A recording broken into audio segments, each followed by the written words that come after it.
You've been hearing how some big brands are winning through simplicity. But don't get intimidated. You can do this too, no matter the size of your team or your budget.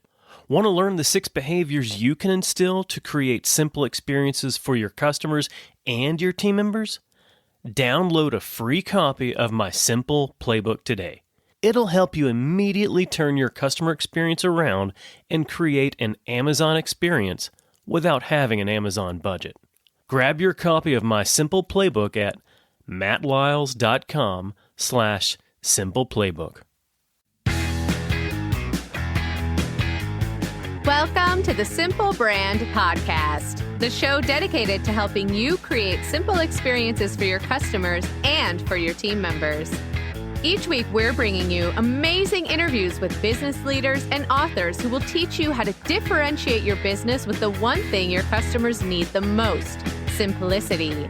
Your customers live in a complex world. Let's make it simple. Now, here's your host, Matt Lyles. If you've been following me for a while, then you likely know that I preach innovating to stay ahead as one of the key behaviors that create simple experiences.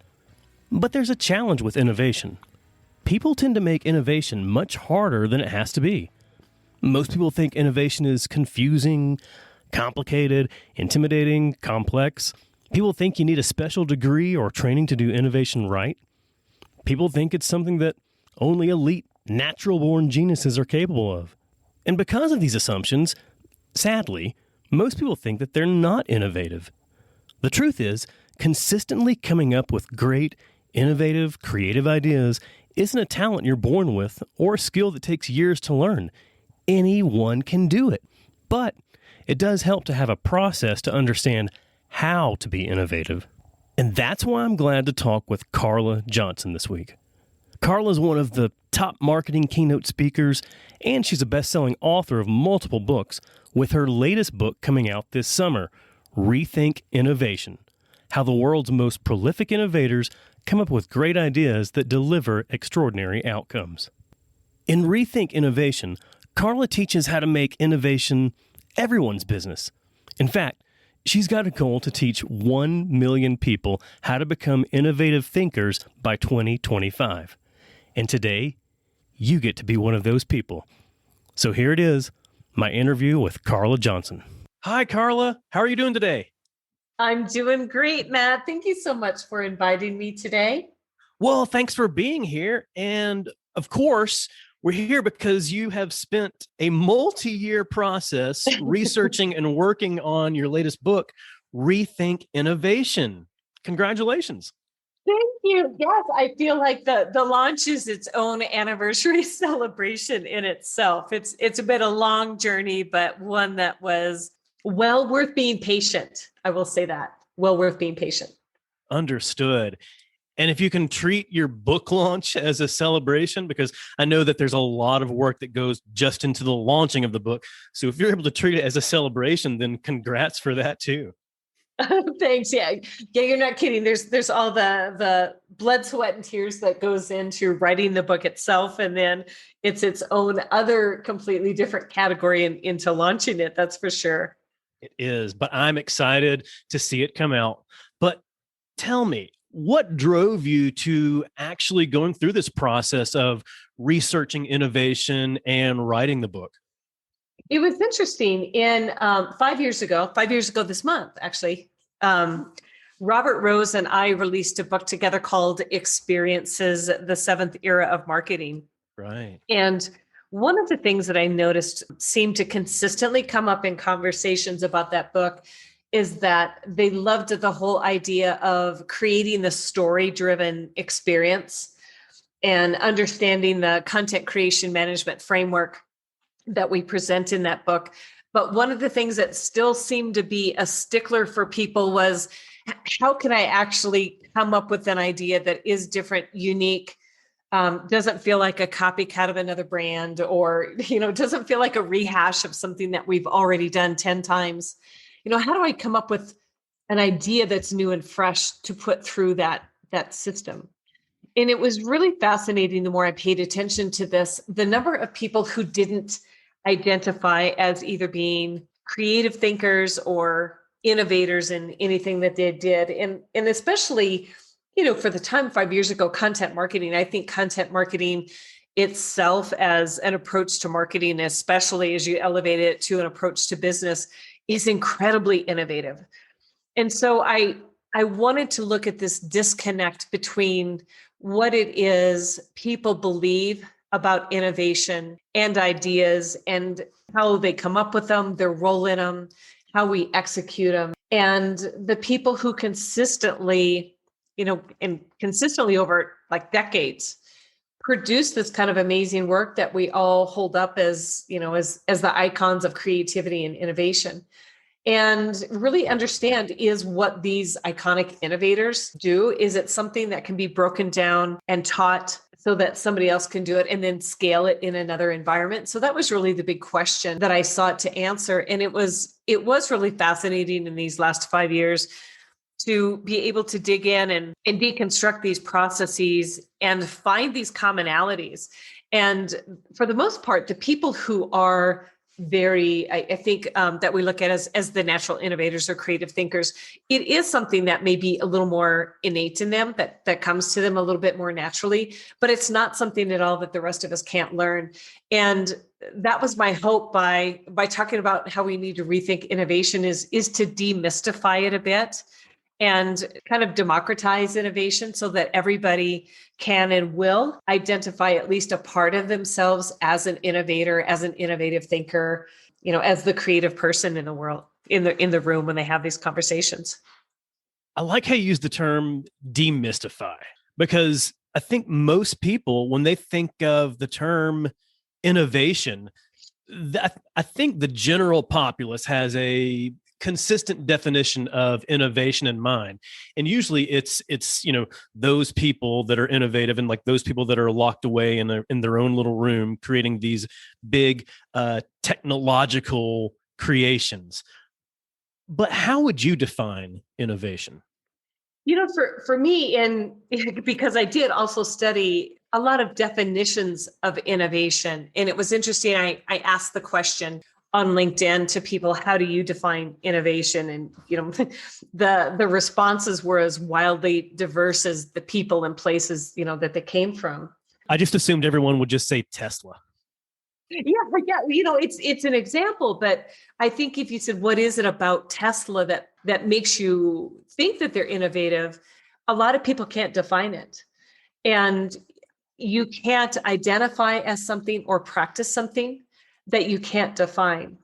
And I think that's part of the mystery. And to be honest, I think a lot of people who are innovators kind of like to have this air of mystery about what they do. And they do want to be this group that has the special room and the special desks and the special dress code and the special, whatever else, especially as we were in physical offices, that made them immediately identifiable as the innovation group, or the design thinkers, or or as that group, and that's their responsibility. But there's a big danger with that. And we've actually seen this a fair amount in this last year with the pandemic and how it affects businesses, is that when you identify just a small group of people to be responsible with something that is so important to the future and thriving of an organization like innovation, you create an us and them dynamic in the culture. One, it's people saying, I'm not smart enough because that's what they do. And they have special degrees or special experience or special somethings that everybody else doesn't have. Or the rest of the employee population says, that's not my job. My job is something else. They're the people who innovate. And so you see this culturally in an organization where they may have ideas for, products or services or something that are incredibly innovative, but it's just as painful as can be to get those out the door and across the line if they're ever able to actually do that. And that's because only 10% of innovation lies within the R&D and product and services development group.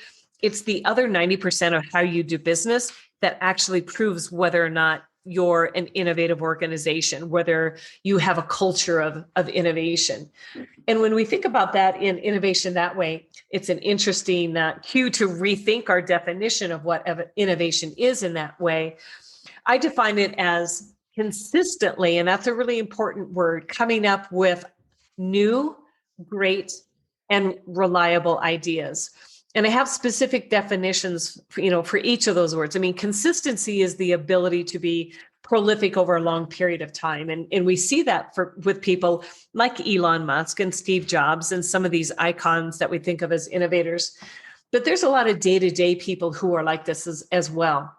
And when we break down this definition of new, great, and reliable ideas, the idea of a new idea doesn't mean it has to be something that has never, ever been done before, ever. It can take something that worked well in another situation, in another industry, and you understand how to transplant that into your world. So, for instance, McDonald's approach to their drive-through is modeled after a Formula One pit stop.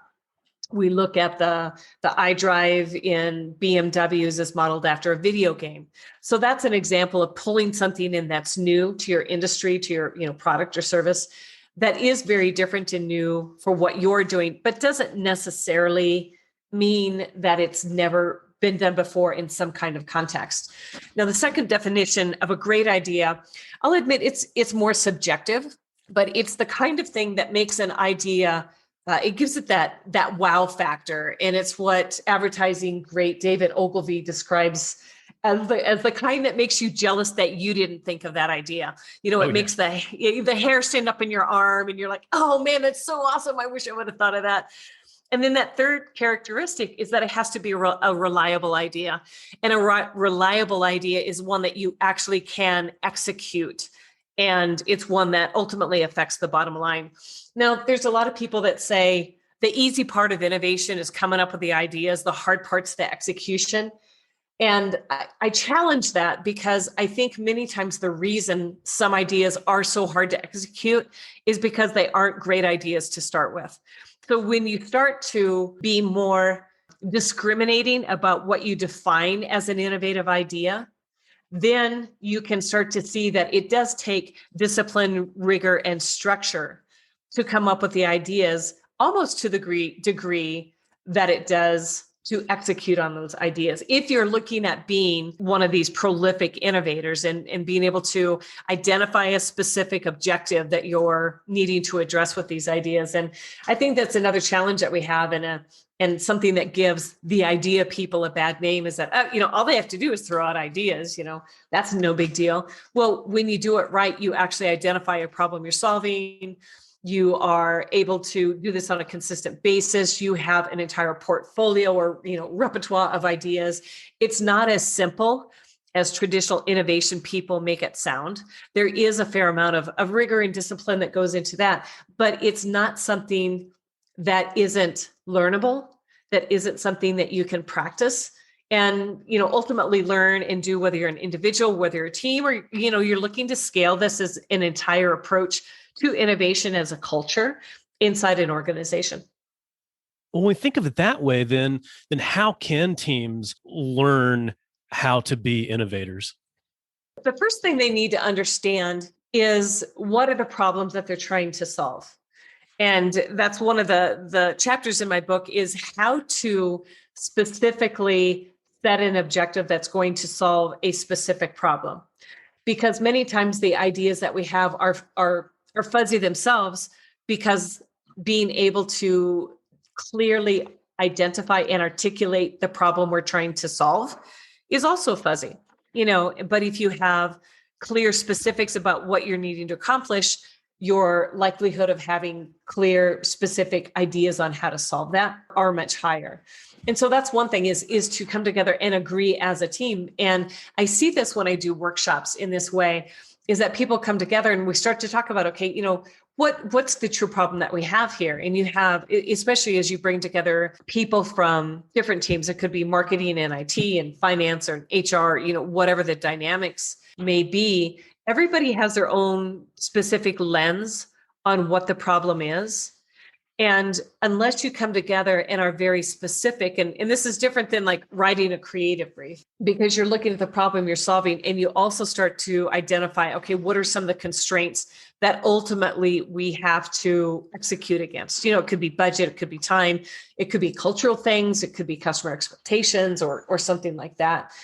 that's when you get really, really crystal clear. And I think as a team, going through the exercise of articulating the objective of the problem that you're trying to solve is a huge, huge first step that's easy to skip over because we're like, oh, everybody knows what we're trying to solve. But everybody comes into the story of this situation in a different chapter from, some people live it every single day. Some people drop in and out and they don't really know what's going on. And so that's why it does make it hard to come up with the great ideas that are ultimately executable because what you're trying to accomplish isn't clear. And I think that gives a lot of clarity around, like why you're doing this. And I think when teams really get together and really focus and fully define the problem they're trying to solve, along with that comes why they're trying to solve it. And that helps really, really help solidify their thinking. Exactly. And to be able to articulate, are you trying to solve this problem so you can decrease customer churn, so you can increase customer conversions? Are you looking to bring more leads in? Are you looking to improve customer experience scores? Getting real specific on what that outcome is that you expect and numbers against it.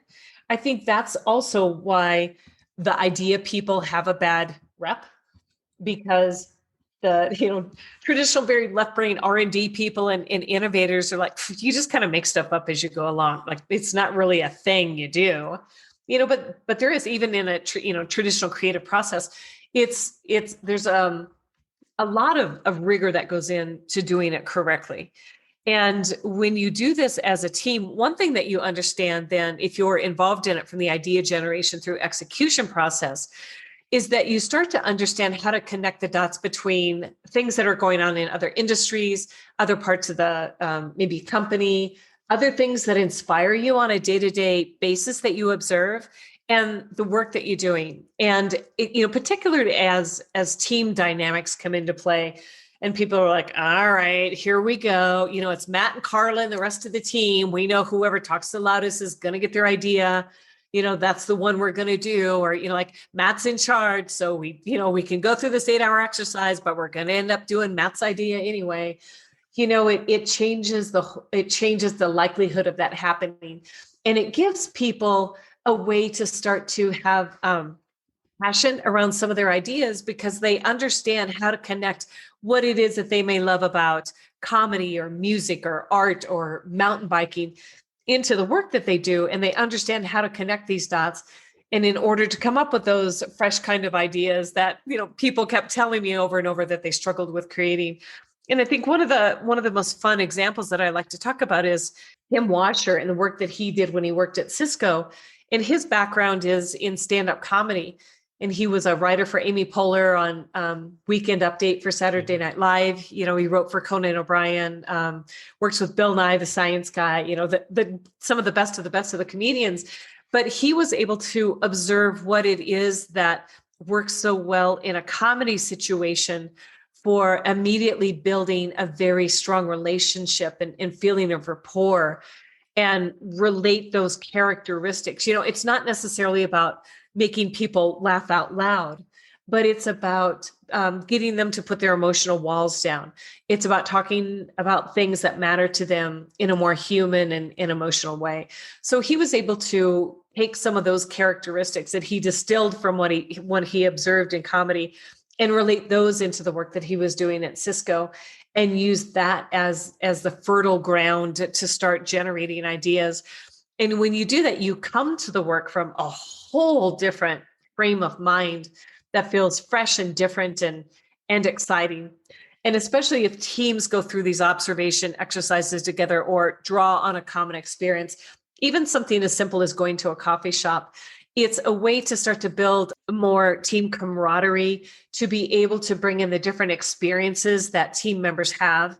And, those diverse experiences, diverse points of view in a way that serve in a common ground of bringing them to the problem that you're trying to solve, and, how you relate these experiences into the work. And then you start to generate ideas from there. And one thing that I see over and over again is that, and this is typical even in traditional brainstorming situations, is that people, come up with maybe 10 or 20 ideas and they're like, all right. And there's kind of a dip in energy. But when they have used inspiration from the outside world to start that idea generation process, their mind continues to connect the dots between what they've talked about experiencing and this objective, this problem that they've identified as needing to solve. And then their mind kicks in again, and this whole fresh cadre of ideas comes forth.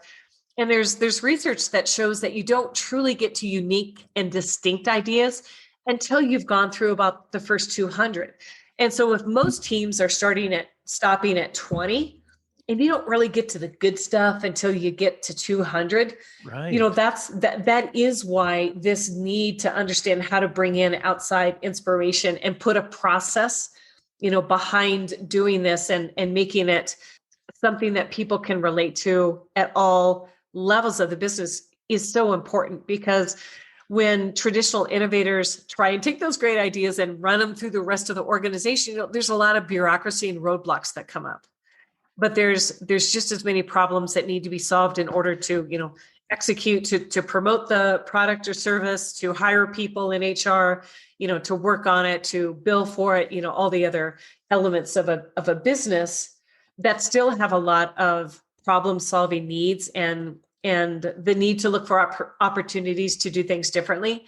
And these people need to be innovative thinkers just as much as the people who are in these traditional innovation roles. And when we look at things that have happened, like in the last year, companies have a hiccup in the financials and, there's budget cuts that need to be made. And I've seen these innovation departments that were, have these great real estate within an office and, all of these very nice innovation titles and things like that are just scrapped because it was a one-off from the main business. The idea of innovation as a culture wasn't infused throughout the rest of the organization. So it's like cutting off your arm and saying, okay, now we need to produce more, particularly in times of chaos like we've seen in the last year. And it's not about having to do more with less. When you truly make innovative thinking integral to how you function as a business, you're able to do much more with what you already have. So how can leaders accomplish that? How can they instill that innovative mindset or instill those innovative behaviors across all their teams, not just the innovation team that's located in a satellite office with, a coffee bar and nice wooden furniture and all the things where everybody else is doing their own free snacks, thing. Right? Free snacks. Yes, of course. And a ping pong table.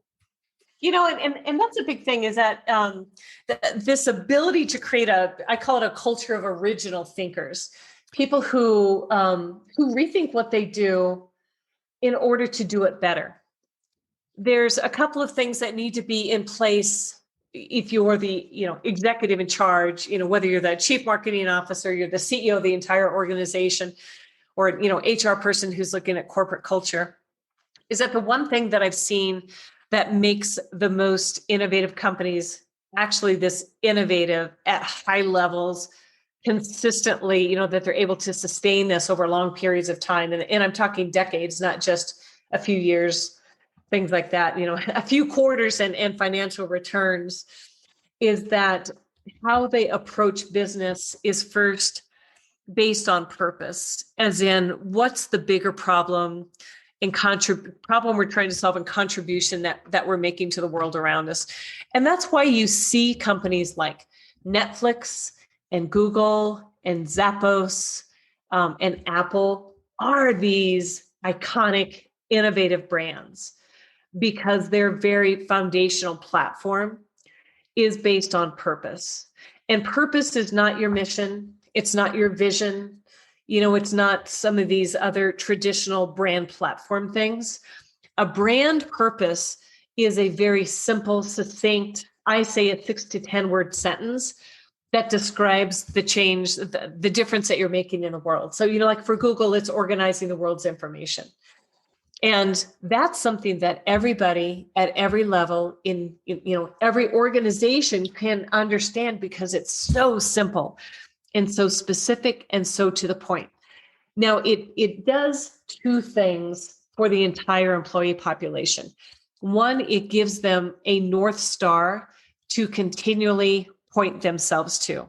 So people at Google, I'll just use this as an example, when they ask themselves, okay, if this is a new project or a new initiative or a new fill in the blank, does this help us fulfill our purpose of organizing the world's information? And that should be a pretty clear-cut yes or no. And if there's any question, as you move along and like scope creep, there's also like bleed. So it points people in the same direction. But, things get fuzzy in your day-to-day operation. It also gives you something against which you can ask others the question in your organization as requests come out so that you have the power to say no. So we see this a lot in sales and marketing. Sales will come to a marketing team and say, hey, I need this, and it's critical, and we've got to do this campaign, event, launch, whatever that may be. And if you have a brand purpose and this request doesn't directly support that purpose, that's a filter against which you can say no.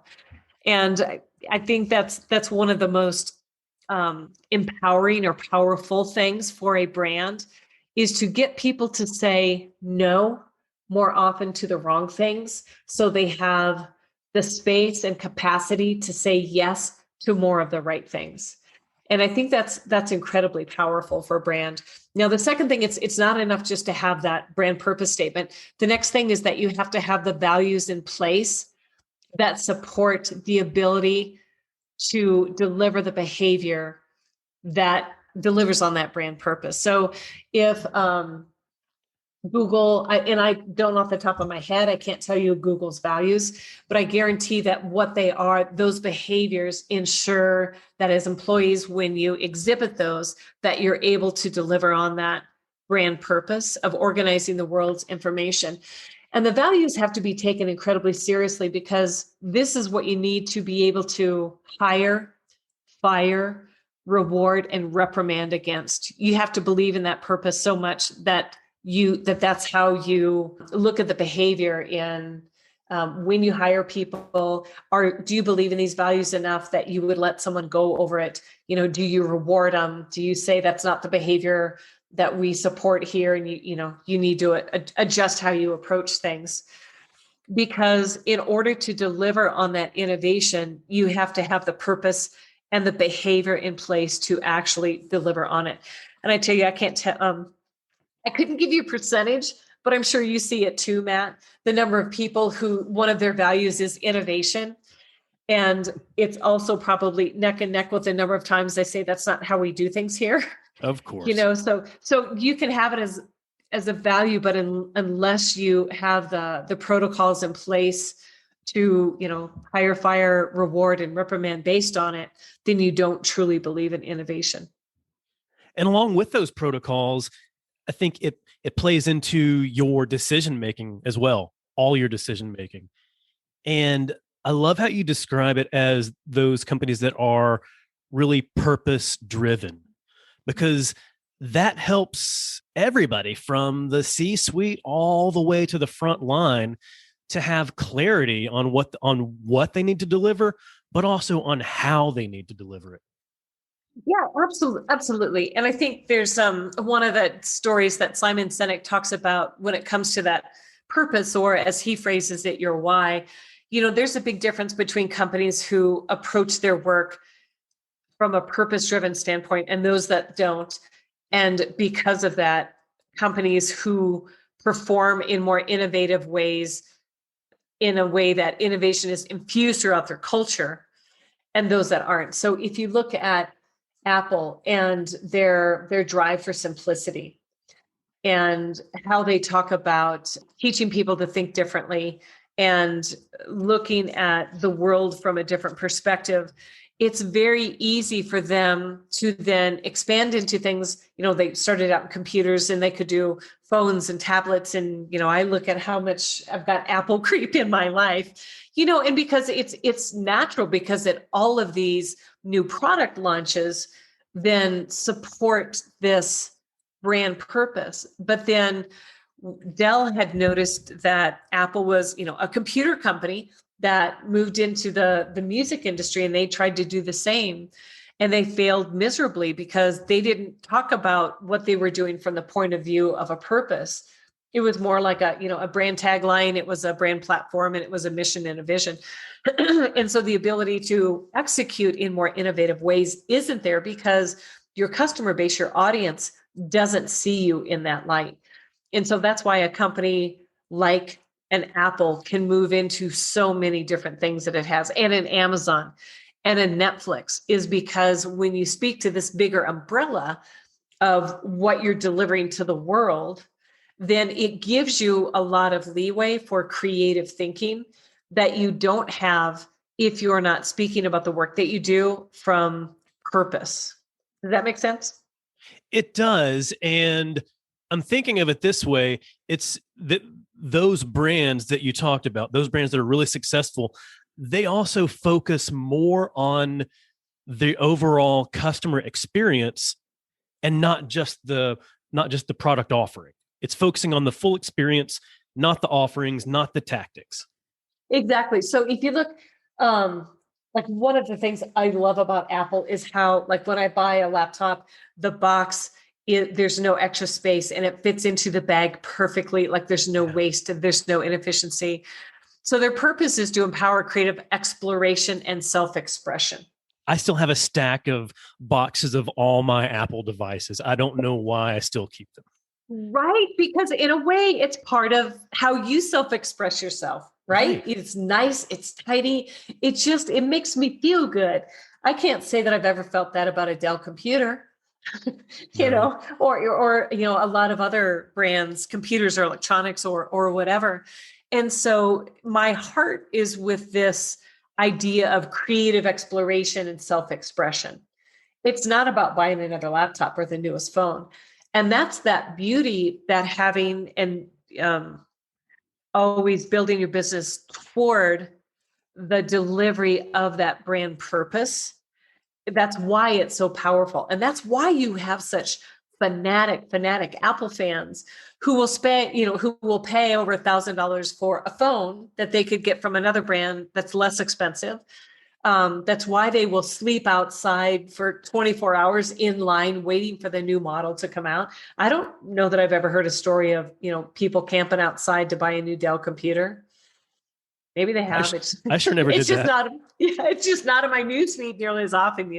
I'll say that. Or another brand. And these are incredibly important distinctions when it comes to innovation, because when you give your entire employee population this charge of empowering creative exploration and self-expression, it's not about technology.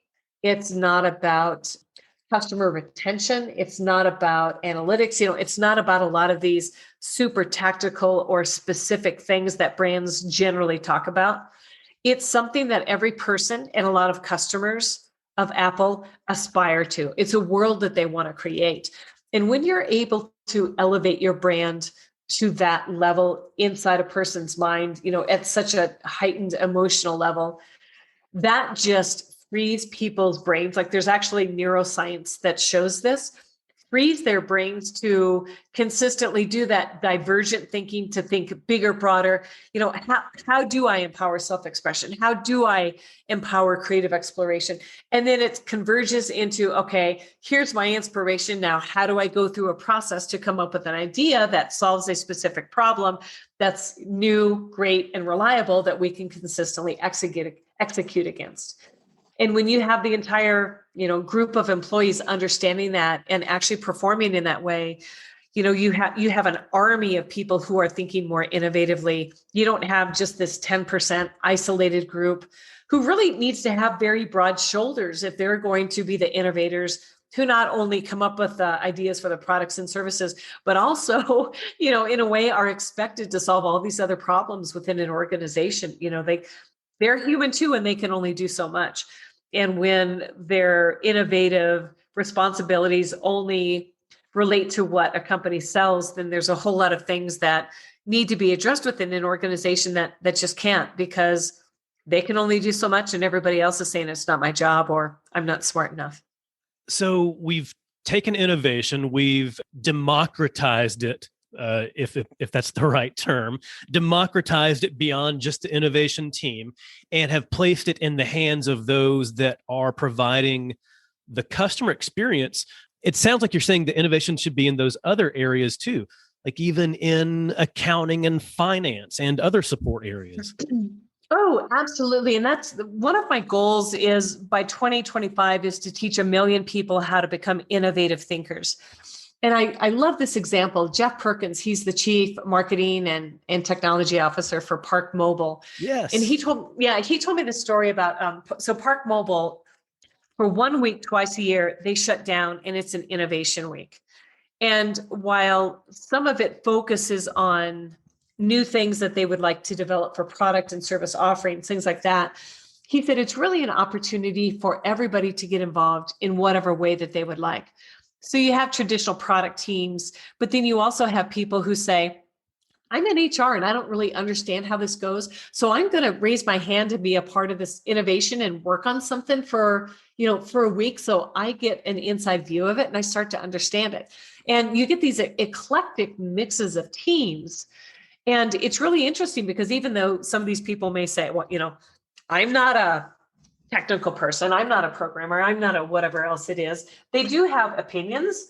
They are people who park their car. They're people who are able to give insights from their perspective. But these weeks also gave opportunities for people in different departments to just work on things that they wanted to work on that they felt was innovative, but they didn't necessarily have time during their, regular day-to-day responsibilities. And there was a woman in the finance department who saw that there was a report that took her and her team 40 hours a month to produce. And you think about, there's probably nothing more soul-sucking than repetitive manual labor, for something that you have to do every single month, on a routine basis. So she took this week of innovation week and she taught herself a programming language. She actually wrote a program that took what used to take 40 manual hours to do. It now takes 20 minutes to run a report. And it frees up her and other people on their team to do work that's more valuable. She now has 39 minutes and 39 hours and 40 minutes a month just to think more creatively or, rethink some of the processes that they're doing or work that they're doing and does it need to be done. And that's incredibly valuable. Like if you can scale that by team across an organization, that's how you start to become a powerhouse. You really can. And it helps to have everyone understand that innovation is within their power. Everybody across the company has the power to innovate based on their ideas or based on what's in their control and influence. And sometimes innovation doesn't have to be providing this big, huge new service to customers. It can be, how do you automate something to save your team 40 hours a month? Sure, absolutely. And some people think, well, that's just, you should just know to do that. Well, not everybody does. And so to be able to teach people to start to rethink the work that they're doing and how can you make it easier, simpler, faster, to rethink what you can do and have a different impact. I mean, here's a woman now, I can tell you everybody else on her team who doesn't have to do that monotonous, repetitive reporting every single month. She's had a tremendous impact on them. And, at the end of the day, this is an extraordinary outcome for their team and for the morale. And just as an example of what you can do, if you start to look at the work that you do differently and understand a process for how to come up with an idea that solves a specific problem. You and I were talking a little bit before about innovation with the big I and a little I. And I think it's the big disruptive innovation with the big I. That's the sexy stuff that gets all the, headlines and swagger and all of that. But if you look at all of the little I incremental innovation, that's the stuff when you look at how that accumulates over time that makes all the difference in a company's ability to pivot and adapt like we've seen in this last year, versus really just being a drag and a heavy weight that doesn't let companies adapt in environments like we've had this last year. If you leave that only to an innovation group that's focused on products and services, that's when you see companies that really, really struggle and in some cases go out of business. Yeah, it's sad. And then you have leadership thinking, well, we tried innovation and that obviously didn't work. Now we have to sell this innovation building to somebody else. Exactly. And to clarify, when we talk about innovation with the little I, we mean putting the power of innovation into everybody's hands. I know you've alluded to this a little bit, but you've found where there's a specific process that you've found in your research that the prolific innovators have all followed that process, whether they did it intentionally or not. And this process can be provided, this process can be taught to everyone, especially those who wants to create these little I innovations. Can you walk me through the process? Yeah, absolutely. And I call these little I innovators, I call them citizen innovators. So, we had seen this term in news reporting with citizen journalists. The people on the ground doing the work were the ones who were reporting. And I believe that's how we should start to look at innovation is to democratize it and make everybody a citizen innovator. And it could be something just as simple as, how do we make this meeting different, fresh, this Zoom meeting, different, fresh, unique, so people show up, so they'll turn on their cameras, so you'll, whatever the outcome is that you want. But when you start to teach everybody this process, that's where you see everybody feels empowered and capable and competent to start to innovate. And the process is the ability to start to connect the dots between the world around you and the world that you do. And you think that about one of the most iconic quotes about innovation is from Steve Jobs about innovative people. It's essentially he's saying it's easy. You just have to connect the dots. And, you don't always necessarily see what dots to connect looking forward, but when you look back, it's really obvious how to connect those dots. Right. Well, that's what this process teaches people how to do is, one, let's understand what is a dot. And then let's understand, there's multiple ways to connect all these varying dots, and then how you take it through the process to get to the idea and execution.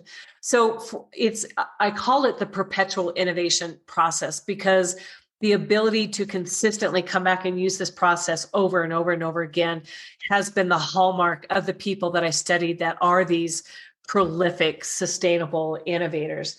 And the first thing that they do is that they are hyper observant of the world around them. They may be the kind of person, if you're walking down the street with them, they're noticing this in a window or that in the sky or something like this. And for people who aren't observant or don't have an appreciation for it, it can kind of be irritating. Like, come on, you're wasting our time. Let's get to it, people, especially the type A people. But it's there. I think about my two children, like when we're walking and they're like, okay, we're trying to get from point A to point B in 10 minutes. And you guys are stopping to look at every blade of grass or every cloud. Mm-hmm. Exactly. And that's why kids are massively prolific with their innovation and creative, thinking.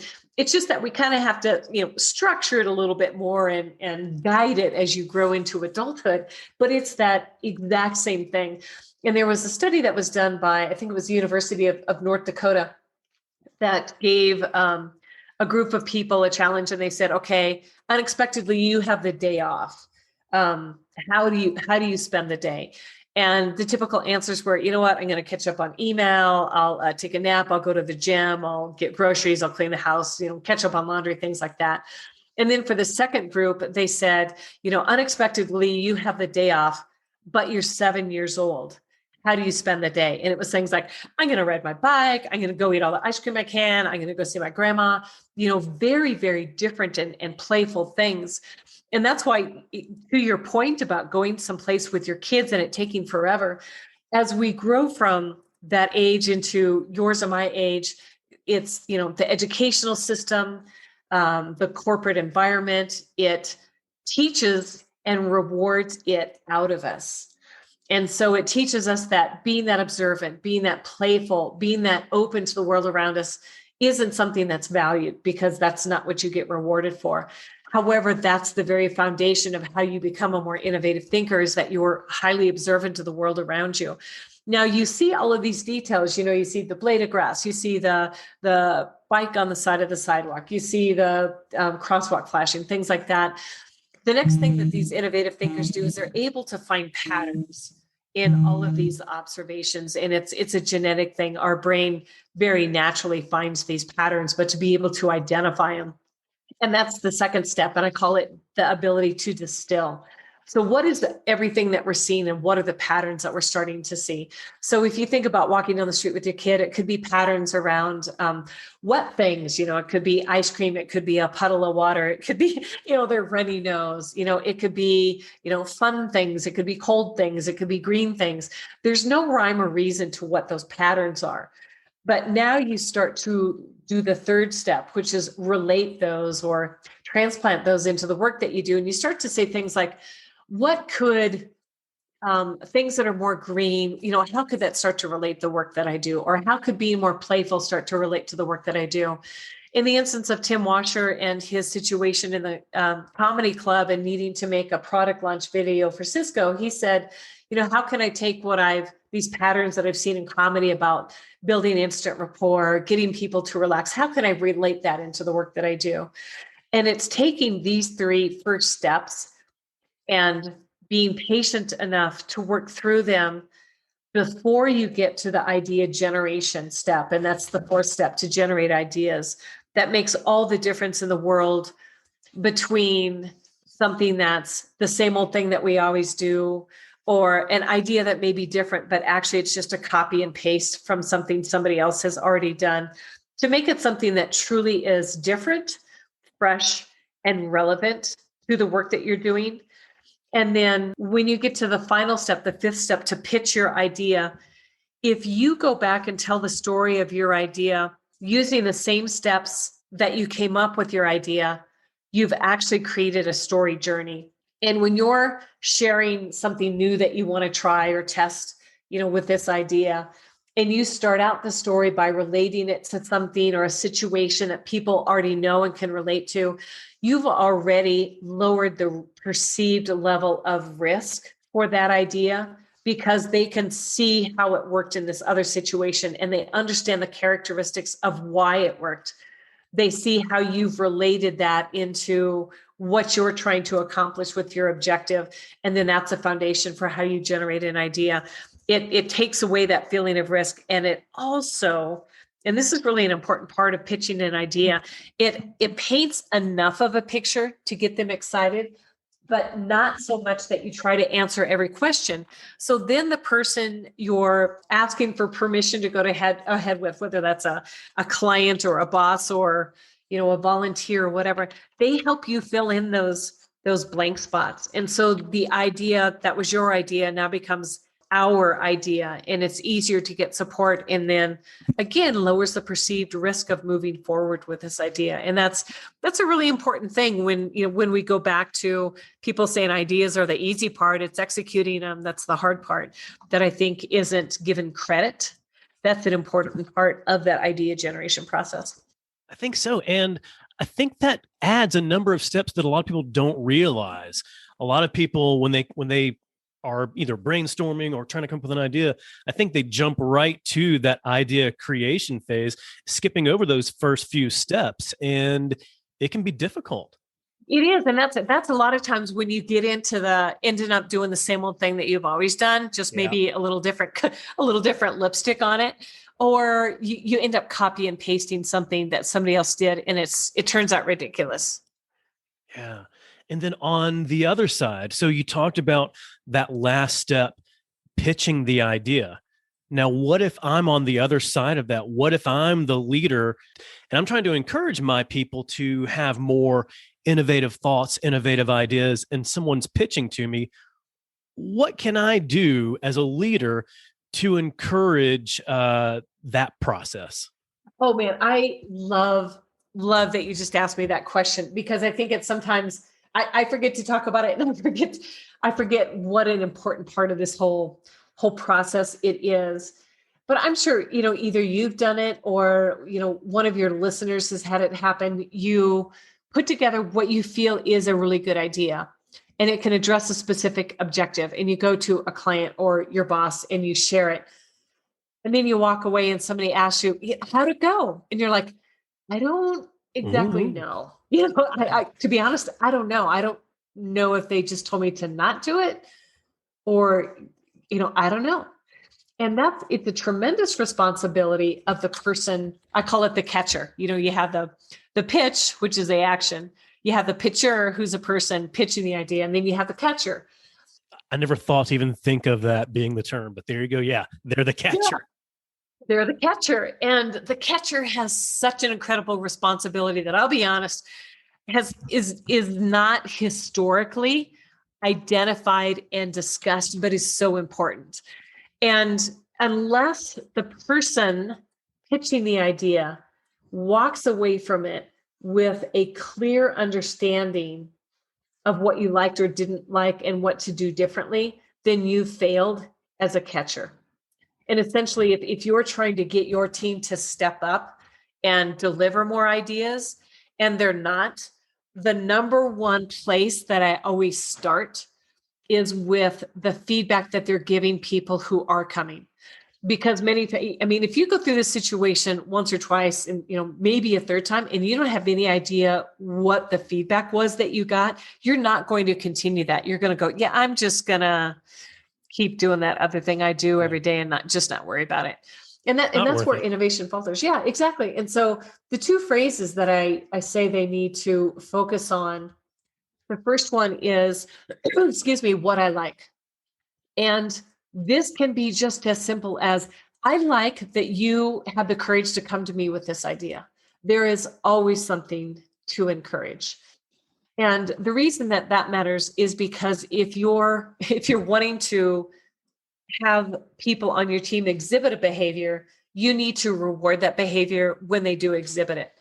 And there's many times where somebody will step forward, or even raise their hand in a meeting and say, how about this? And they're kind of ridiculed or scorned, or like, well, that was ridiculous.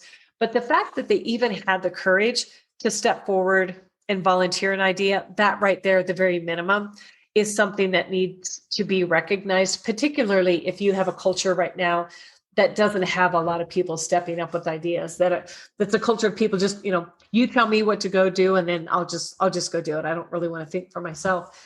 So that's it. What is it that you like about the idea? What did they think through well? What, was it about? Okay, you definitely see the need, right? You definitely are looking bigger picture. You're definitely thinking about our team's role and responsibility and how this can play out. There's things that you can find that are good. And the other thing that they need to respond with is what I wish. And there's a couple of things that are really important about this statement. One is that by saying what I wish versus what I didn't like, it feels much less personal. And it also puts the focus on the idea instead of the person. Wow. And so if, historically, if somebody says, what I liked was this and this and this, but what I didn't like, people, I think, naturally just take that as what you didn't like about me as a person is. And somehow, then our mind gets going, and it's, I'm stupid. I shouldn't have done this. I should have just sat at my desk, so-and-so's smarter at this. So-and-so's better at this. I shouldn't have stuck my neck out.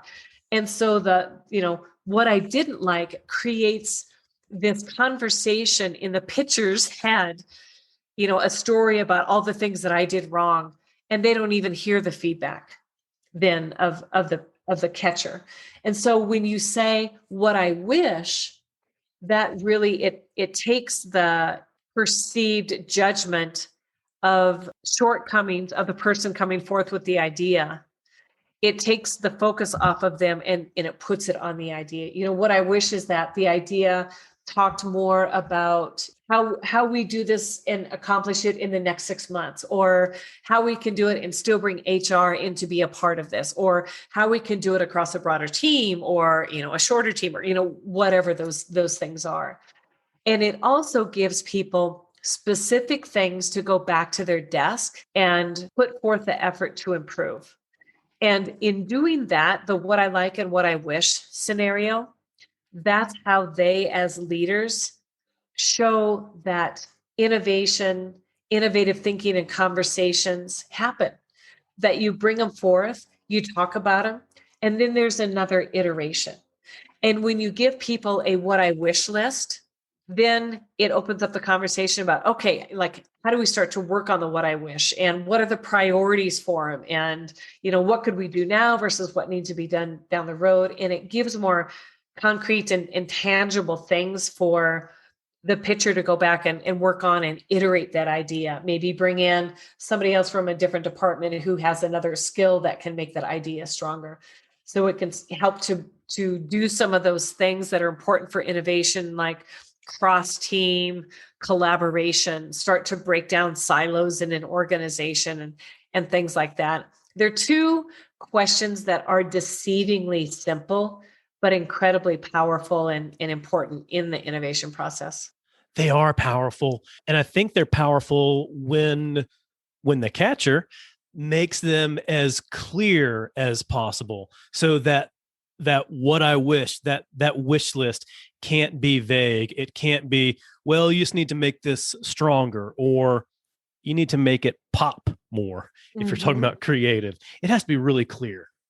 Exactly. Things like, I wish it was more creative. Okay, well, what does creative mean to you? Back to some of those common languages and common definitions. So it can help to define some of those terms and language that's so important to put everybody pointing in the same direction and have the same understanding of the work that needs to be done. Well, there you go. There's no excuse now. There's the process that democratizes innovation. And then there's also the mindset, the behaviors, the questions that can help leaders to better encourage innovation as well. Excuse me, absolutely. And I go in the book, the first half is really the practice of deconstructing this innovation process and coming up with these new, great, reliable ideas on a consistent basis. And then the second half is the practice. Okay, now that you know how to come up with the ideas, if it's you as an individual, what do you do? If you're part of a team, what do you do? If you're trying to create this as an entire organizational culture, what do you do? And I'm big on giving people actions that they can take and go do, whether they're an individual, a team, or an executive wanting to create this kind of environment. And so there's plenty of those in there, regardless of where you fall in that range of things, for you to try and practice and make this a part of just how you approach the work that you do, regardless of what kind of work that you do. Oh, yeah. And along with that, there's also the examples like Park Mobile with the lady in finance and accounting, like those types of stories that show you can do this too. Absolutely. And I use examples from one-person companies all the way up to $25 billion enterprises. So it's not something that's only for, a specific group. I didn't include examples in there from nonprofits, but I have those too. And maybe you're part of a PTA or a volunteer, or, you just want to figure out how to do something different for a family vacation or something like that. It works in all of these different scenarios. Yeah, the process works no matter the scenario. Well, Carla, last question for you. If you were to create a 5-song soundtrack for Rethink Innovation, what songs would you include? I think this was such a fun question. And it's eclectic, just like the experiences I would like people to draw from in their observation exercises. So I'll say that to start with. I think the first song on my playlist is the Beatles' Revolution. And that's a little bit about, let's rethink and revolutionize how we look at innovation and how we think of ourselves in that role. So that's the first one. And it's just a really fun song that gets people's heart pumping, I think. It is. The next one, and you and I talked about this one, Patti Smith's People Have the Power. And that goes into this idea of citizen innovators and democratizing innovation. And this is something everybody has the power and ability to do, as long as they choose to do it. You know, that the power really is in the people. It's not just the select elite few. Exactly. The next one is one I've taken a quote from, it seems like in forever, David Bowie and Changes, about turn and face the strange. And I think that that's something that a lot of times we're really hesitant to do. And I'm okay with strange as long as it's familiar, and there's so much fun that comes out with the strange, and your definition of strange can be really simple. Like somebody asked me yesterday, what's something that I've tried to learn or teach myself during quarantine. I'm trying to learn shuffle dances from TikTok. And I tell you, that is strange for me because I'm not naturally coordinated. But, it's fun and it's different. And I think whatever your definition of strange and how, big or small, sometimes strange could be getting a baked potato instead of fries. It's a big variance. But I think that's really important to face more strangeness in our life and be more observant about it. The fourth one is Journey's Don't Stop Believing. And you said this is a popular one for people's playlists. And I think for me, one of the reasons I like this is because I want people to truly in their heart believe that they are the ones who can change the world. They are the innovators. It's not somebody else that you point to in your organization. It actually is you. And that's why I like that song. The fifth one is from the Jungle Book, The Bare Necessities, about forgetting worries and strife. And that goes back to that idea of, how you think as an adult versus how you think as a 7-year-old, and that ability to put all the responsibilities and heavy thinking, big thinking aside, at least from time to time, even if it's for 15 minutes every other Saturday or something like that, and really plug back into that natural, creative, curious, observant, hyper observant child that's in all of us, and look at the world from a little different perspective. Oh, there you go. And those are all, essentially pretty fun, bouncy songs. And like you can really move to that and say, yeah, you know what? I'm into this. Exactly. And it's when you bring in that element of fun and play, it's also kind of naturally kicks your brain into a little bit of this process just by how we're genetically wired. And so you don't have to be so intent and focused and thoughtful of it. You get that element of play helps naturally usher the process along. It really does.